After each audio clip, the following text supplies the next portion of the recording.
हर हर महादेव। क्या आपने कभी सोचा है कि मंदिरों में लाखों भक्त शिवलिंग पर जल क्यों चढ़ाते हैं? क्या सिर्फ परंपरा है या इसके पीछे छुपा है कोई गहरा आध्यात्मिक रहस्य? आज के इस पवित्र वीडियो में हम जानेंगे शिवलिंग पर जल क्यों चढ़ाया जाता है, जल चढ़ाते समय किस दिशा में मुंह करना चाहिए, कौन सा मंत्र बोलना चाहिए और कौन सा बर्तन सबसे उत्तम होता है। ये सिर्फ एक प्रक्रिया नहीं बल्कि भगवान शिव को अर्पित वह प्रेम है जो हमें उनके आशीर्वाद से भर देता है। तो आइए इस ज्ञान रूपी अमृत में डुबकी लगाते हैं। भगवान शिव के शिवलिंग पर जल चढ़ाने बहुत से लोग जाते हैं, पर कुछ लोगों को पता नहीं होता कि शिवलिंग पर जल क्यों चढ़ाया जाता है। शिवलिंग पर जल कौन से बर्तन से चढ़ाना चाहिए, जल चढ़ाते समय मुंह किस तरफ होना चाहिए, शिवलिंग पर जल चढ़ाने का सही तरीका क्या है और जल चढ़ाते समय कौन सा मंत्र बोलना चाहिए। जाने ये जानकारी। समुद्र मंथन के बारे में सब जानते हैं। जब देवता और राक्षस समुद्र मंथन कर रहे थे तो समुद्र से भयानक विष निकलने लगा था। उस विष को भगवान शिव ने धारण किया था, लेकिन उस विष के प्रभाव से शिव जी का शरीर बहुत गर्म हो गया और उनके शरीर से ज्वालाएं निकलने लगी। उनकी गर्मी शांत करने के लिए सभी लोग उन पर जल चढ़ाने लगे। जब तक विष निकलता रहा तब तक शिव जी उस विष को ग्रहण करते रहे और गर्मी शांत करने के लिए सभी लोग उन पर जल गिराते रहे। इससे शिव जी की गर्मी शांत हुई और वे बड़े प्रसन्न हुए। तब उन्होंने प्रण लिया कि जब भी कोई उन पर जल चढ़ाएगा वो उसके जीवन से हर प्रकार का संकट यानी विष ग्रहण कर लेंगे। इसीलिए संकट निवारण, शिव जी की प्रसन्नता तथा आशीर्वाद के लिए शिवलिंग पर जल चढ़ाया जाता है। कभी भी शिव जी को जल तेजी से नहीं चढ़ाना चाहिए।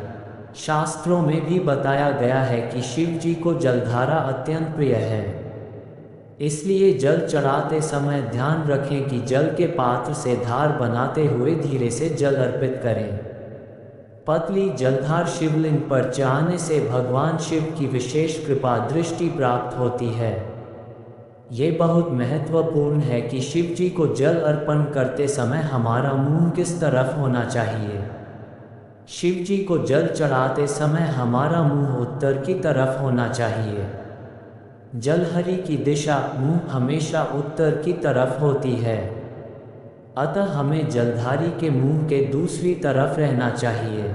सबसे पहले जलहरी के दाईं तरफ जल चढ़ाएं, वहाँ गणेश जी का स्थान होता है। फिर बाईं तरफ कार्तिकेय जी का स्थान होता है, वहाँ जल चढ़ाएं। इसके बाद दोनों के बीच शिव जी की पुत्री अशोक सुंदरी का स्थान होता है, वहाँ जल चढ़ाएं। जलधरी का गोलाकार हिस्सा माता पार्वती का हस्तकमल होता है, उसे साफ करके वहाँ जल चढ़ाएं। इसके बाद शिवलिंग पर जल चढ़ाएं। पात्र में भरा पूरा जल चढ़ा देना चाहिए। फिर भी बच जाए तो शिव जी के ऊपर यदि कलश हो तो जल उसमें डाल देना चाहिए। शिवलिंग पर जल खड़े होकर चढ़ाना चाहिए या बैठकर, यह इस पर निर्भर होता है कि शिवलिंग किस प्रकार का है। क्या आप जानते हैं कि शिवलिंग कितने प्रकार के होते हैं? मंदिर में शिवलिंग दो प्रकार के हो सकते हैं, शक्ति शिवलिंग और विष्णु शिवलिंग, हरि सर्वेश्वर शिवलिंग। जिस शिवलिंग की जलहरी धरती से छूटी हुई होती है वो शक्ति शिवलिंग होता है। इसकी जलहरी माता पार्वती का हस्तकमल होती है। ऐसे शिवलिंग पर बैठकर जल चढ़ाना चाहिए। जो शिवलिंग डमरू के आकार का होता है, जिसकी जलहरी धरती से थोड़ी ऊपर होती है, वो शिवलिंग विष्णु शिवलिंग कहलाता है। इसकी जलहरी ब्रह्मा जी का हस्तकमल होती है। जलहरी के नीचे बना आकार विष्णु जी का हस्तकमल होता है। ऐसे शिवलिंग पर खड़े होकर जल चढ़ाना चाहिए। खड़े रहकर जल चढ़ाते समय दोनों पैर बराबर नहीं रखना चाहिए। दायां पैर आगे और बायां पैर थोड़ा पीछे रखना चाहिए।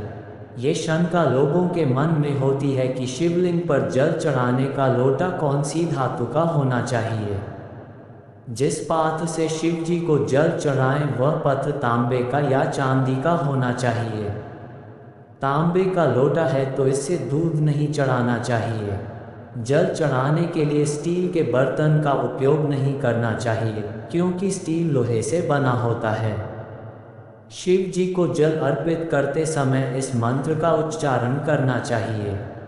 ओम नमः शंभवाय च मयोभवाय च, नमः शंकराय च मयस्कराय च, नमः शिवाय च शिवत्राय च। यदि इस मंत्र का उच्चारण ना कर पाएँ तो ओम नमः शिवाय का जप भी कर सकते हैं। तो भक्तों, अब जब भी आप शिवलिंग पर जल चढ़ाएं तो इन बातों को अवश्य ध्यान रखें। यह न केवल आपकी श्रद्धा को सही दिशा देगा बल्कि भोलेनाथ की विशेष कृपा भी आपके जीवन में बरसेगी। शिवलिंग पर जल चढ़ाना एक ऐसी साधना है जो हमारे अंदर के दोषों को हर लेती है। जैसे उन्होंने विष पीकर संसार की रक्षा की, वैसे ही हमारे जीवन के विष, दुख, पीड़ा और संकट हर लेते हैं महादेव। अंत में बस इतना कहेंगे, ओम नमः शिवाय, हर हर महादेव। अगर आपको ये जानकारी पूर्ण वीडियो पसंद आया हो तो इसे लाइक करें, शेयर करें और चैनल को सब्सक्राइब करना न भूलें। कमेंट में ज़रूर लिखें, जय शिव शंकर। बोलिए त्रयंबकेश्वर भगवान की जय।